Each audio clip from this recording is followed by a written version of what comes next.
குட்டி பேய்கள் கதை 1. Production head Sundar Rajan. கதை, திரைக்கதை, வசனம் மற்றும் கிராஃபிக்ஸ் பாலா சுந்தர்.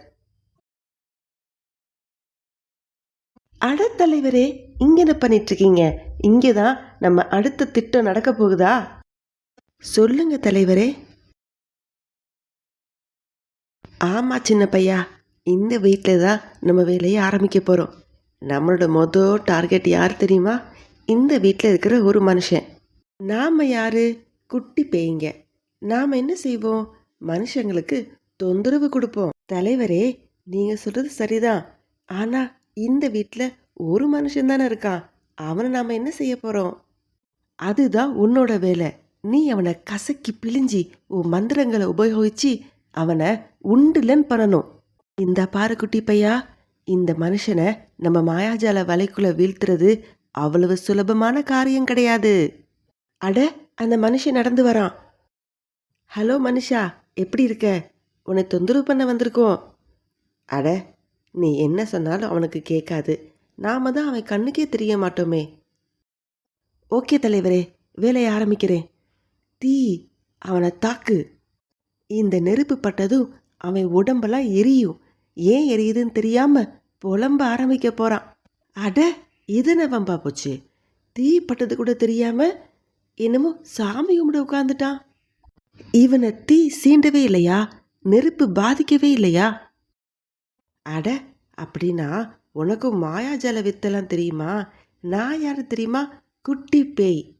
எங்க பேய்கள் கூட்டத்திலேயே ரொம்ப விவரமானவன். எனக்கு சக்திகளும் கூட. இரு, உன்னை உண்டுலன்னு பண்ணுறேன். என்னோட அடுத்த தந்திரத்தை உன் மேலே செலுத்தும் போது உன் மாயாஜல வித்த என்ன ஆகுதுன்னு பார்க்குறேன். ஏய் குட்டி பேயே, அவசரப்படாத. அவன்கிட்ட ஏதோ ஒரு சக்தி இருக்கு. அப்படி ஒரு சக்தி இல்லைன்னா இந்நேரம் உன் நெருப்பு எப்படி அவனை தாக்காம போயிருக்கும். கொஞ்சம் யோசி. நான் சொல்கிறத சொல்லிட்டேன். இல்லை, நான் கேட்க மாட்டேன் தலைவரே. இருங்க, கொஞ்சம் எக்ஸசைஸ் பண்ணி என் புத்தியை தீட்டி பார்க்குறேன். எனக்கு ஏதாவது ஒரு ஐடியா வரும். ஐடியா வந்துருச்சே. முதல்ல நெருப்பில் தாக்கியிருக்கேன், அடுத்து நீர்.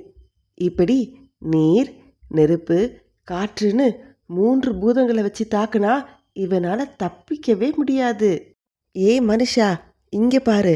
அடுத்து என்னோட தாக்குதல் பலமாக இருக்கும். தண்ணீரால் இப்போ நான் தாக்க போகிறேன். தண்ணீர் உன் மேலே பட்டதும் என்ன நடக்குதுன்னு பாரு. அட, உனக்கு எந்த பாதிப்பும் இல்லையா? இந்த தண்ணி உன்னை தாக்கலையா? இந்த தண்ணி என் காலில் பட்டதும் என் கால் நடுங்குது, தலைமுடியெல்லாம் பிச்சுக்குச்சு. ஆனா உனக்கு எந்த பாதிப்பும் இல்லையே. குட்டி பிசாசே, அவங்கிட்ட பெரிய சக்தி இருக்கு. அதை மீறி உன்னால எதுவும் செய்ய முடியாது. தலைவரே, என்கிட்டயே அவரோட வித்தையை காட்டுறான். குட்டி பிசாசே, நான் தான் சொல்றேன்ல, அவங்கிட்ட ஒரு பெரிய சக்தி இருக்குன்னு. அந்த சக்திகளை விரட்டி அடிச்சாதான் இந்த மனுஷனை நாம தாக்க முடியும். என்னோட மந்திர சக்தியால அவனை காப்பாத்துற சக்தி எதுன்னு நான் கண்டுபிடிச்சிட்டேன். ப்ளீஸ் தலைவரே, இன்னும் ஒரு சான்ஸ் கொடுங்க. நீர், நெருப்பால தாக்கிட்டேன், இன்னும் காற்றால தாக்கணும்ல. என்னோட சக்தியை அவன்கிட்ட முழுசா காட்டணும். இருங்க, காற்று அனுப்பி அவனை தாக்க வைக்கிறேன். காற்றே, அவனை தாக்கு. வேமா, சீக்கிரம் என் சக்தியை அவனுக்கு காமி. என்னது? காற்று தாக்கின பிறகும் அமைதியா படுத்திருக்கியா? இரு, உன் மேல நெருப்பை அள்ளி தட்டுறேன், தண்ணீரை அள்ளி தெளிக்கிறேன். அட, எதுவுமே அவனை தாக்கல. இவன் மனுஷனே இல்ல, இவன் ஒரு மந்திரவாதி. இவனை எப்படி சமாளிக்கிறதுன்னு எனக்கு தெரியல. இது வரைக்கும் என்னோட எக்ஸ்பீரியன்ஸ்ல இப்படி ஒரு மனுஷனை நான் பார்த்ததே இல்லை.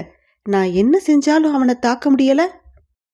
தலைவரே, நான் உங்க வழிக்கே வந்துடுறேன். உங்ககிட்ட மண்டிட்டு கேட்குறேன், இந்த மனுஷனை தாக்குறதுக்கு ஐடியா கொடுங்க. இவன்கிட்ட அப்படி என்னதான் சக்தி இருக்குன்னு எனக்கு விளக்கமா சொல்லுங்க. குட்டி பிசாசே, நான் தெளிவா சொல்றேன், நல்லா கேட்டுக்கோ. இவனை காப்பாத்துறது 4 தேவதைகள். இந்த 4 தேவதைகளும் இவனை யாரும் தாக்காத மாதிரி பாத்துக்கிறாங்க. இவனுக்கு ஒரு சின்ன கெடுதல் கூட நடக்காத மாதிரி பத்திரமா இவனை பாத்துக்கிறாங்க. அந்த 4 தேவதைகள் யாருன்னு நாம தெரிஞ்சுக்கிட்டாதான் இவனை தாக்க முடியும். அந்த தேவதைகளை விரட்டி அடிக்கணும். அப்பனாதான் இவனை தாக்க முடியும். அந்த ரகசியம் இவன் படுத்திருக்க கட்டில்ல இருக்குது.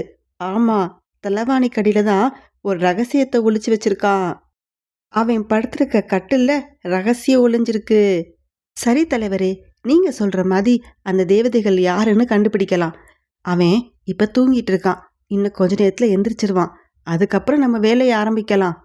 ஆஹா, அந்த மனுஷங்கிட்ட அசைவு தெரியுது. இந்தோ எந்திரிச்சிட்டான். இப்போ இந்த இடத்த விட்டு போறான். அவன் போனதுக்கப்புறம் நம்ம தேடல ஆரம்பிச்சிடலாம். அவனுக்கு உதவுற அந்த 4 தேவதைகள் யாருன்னு தெரிஞ்சுக்கிறதுக்கு எனக்கு ரொம்ப ஆவலா இருக்கு. தலைவரே, நீங்க ரெடியா இருங்க. ஏய் குட்டி பிசாசே, நீ சொன்ன மாதிரி அந்த மனுஷன் கிளம்பி போயிட்டான். இனிமே நம்ம வேலையை ஆரம்பிக்கணும். ஆனா நம்ம வேலைய அவசரப்படாம பொறுமையா செய்யணும். தலைவரே, என்னால சஸ்பென்ஸ் தாங்க முடியல. அந்த தேவதைகள் யாருன்னு நான் சீக்கிரம் கண்டுபிடிக்கணும். உங்களை மாதிரி என்னால பொறுமையாலாம் இருக்க முடியாது. வாங்க தலைவரே, வேலையை ஆரம்பிக்கலாம். சரி வா குட்டி பிசாசே, போய் அந்த தலைவானையை நகட்டி பார்க்கலாம்.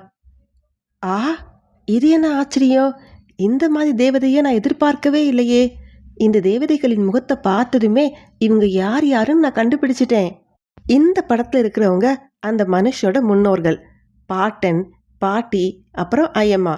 இவங்க ஒவ்வொருத்தரை பத்தியும் உன்கிட்ட தெளிவா சொல்றேன் இரு. முதலாவதா நாம பார்க்க போறது அந்த மனுஷனோட அம்மாவோட அயப்பா, அதாவது அம்மாவோட அப்பாவோட அப்பா. இவரு அந்த மனுஷனுக்கு பாட்டன் முறை வேணும். ரொம்ப சின்ன வயசுல பிறந்த ஊரை விட்டு வேற ஊருக்கு போய் தொழில் செய்து ஜெயிச்சவரு இவரு. இவரை தான் தன்னோட தொழில் குருவா அந்த மனுஷன் நினைச்சிருக்கான். எந்த ஒரு தொழிலை தொடங்கினாலும் தன்னோட பாட்டனை நினைச்சுதான் அந்த தொழிலை தொடங்குவான். தன்னோட தொழில்ல ஜெயிச்சும் இருக்கான். இதுதான் அந்த மனுஷனோட முதல் தேவதை. அடுத்த தேவதையை பத்தி பார்ப்போமா? இது அந்த மனுஷனோட அப்பாவோட ஆட்சி, அதாவது அவனுக்கு பாட்டி. அந்த மனுஷனோட அப்பா இந்த பாட்டிய பத்தி கதை கதையா சொல்லுவாங்களாம். லீவுக்கு போகும்போதெல்லாம் அந்த பாட்டி எவ்வளவு பலகாரம் செஞ்சு கொடுத்தாங்கன்னு ஒரு லிஸ்டே போட்டு சொல்லுவாங்களாம். அந்த மனுஷனோட அப்பா தன்னோட பாட்டி மடியில படுத்துக்கிட்டு கேட்ட கதைகளை எல்லாத்தையும் இந்த மனுஷனுக்கும் சொல்லியிருக்காரு. சரி வா, அடுத்த தேவதையை பத்தி பார்ப்போம். இது இந்த மனுஷனோட ஐயம்மா.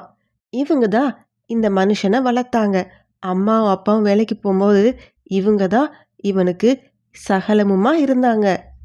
தலைவரே, இது மாதிரி ரகசியத்தை நான் இது வரைக்கும் கேட்டதில்ல. ஆமா, நீங்க 4 தேவதைகள் இருக்காங்கன்னு சொன்னீங்களே, ஆனா 3 பேரை பத்தி மட்டும்தானே பார்த்துருக்கோம். ஆமா குட்டி பிசாசே, நானும் அதைத்தான் நினைச்சேன். 4வது தேவதை யாருன்னு நம்ம கண்டுபிடிக்கணும். நம்ம 2 பேரும் சேர்ந்து பொறுமையா மந்திரம் சொல்லி கண்டுபிடிக்கலாம். எனக்கு ரொம்ப கால் வலிக்குது. இரு, நான் கொஞ்ச நேரம் உக்காந்துக்கிறேன். உக்காந்துட்டு மந்திரத்தை சொல்ல ஆரம்பிப்போம். சேர்ந்து சொல்லுவோம், சரியா? மந்திர சக்தியே வா, மந்திர சக்தியே வா, அந்த 4வது தேவதை யாருன்னு எங்களுக்கு காட்டு. ஆ, நம்ம மந்திர சக்தி வேலை பார்க்குது. அந்த 4வது தேவதை என் கைக்குள்ளேயே சிக்க போகுது. அட, இது என்ன செல்போனு? இது அந்த மனுஷனோட போனு. அவன் கடைசியா இவங்க கூட தான் பேசியிருக்கான். இதுதான் அந்த 4வது தேவதை. எங்க பக்கத்துல பாப்ப முகத்தை. அட, இந்த 4வது தேவதை உயிரோட இருக்கிறாங்க. மற்ற 3 பேரும் கடவுள்கிட்ட போயிட்டாங்க. ஆனா இவங்க உயிரோட இருக்கிறாங்க. ஐயோ, எனக்கு பயமா இருக்குப்பா. இவங்க கிட்ட இருந்து நம்ம தப்பிக்க முடியாது. இவங்க 4 பேரை விரட்டடிக்கணும்னு நினைச்சா நம்ம காலி. எஸ்கேப். கதை முடிஞ்சிருச்சு. இந்த கதையை பார்க்குறவங்க உங்களோட முன்னோர்களின் பெயரை கமெண்ட்ல போடுங்க. கமெண்ட்ல போட்டதும் உங்க தேவதைகள் உங்களுக்கு எவ்வளவு நல்லது செய்கிறாங்கன்னு பாருங்களேன். கண்டிப்பா நல்லது நடக்கும். முன்னோர்களை மறக்காதீங்க. Tata, bye bye. இந்த கதை பிடிச்சிருந்தா என்னோட யூடியூப் சேனலை சப்ஸ்கிரைப் பண்ணுங்க. உங்க ஃப்ரெண்ட்ஸுக்கு இந்த லிங்கை ஷேர் பண்ணுங்க. நன்றி, தேங்க்யூ, பை பாய்.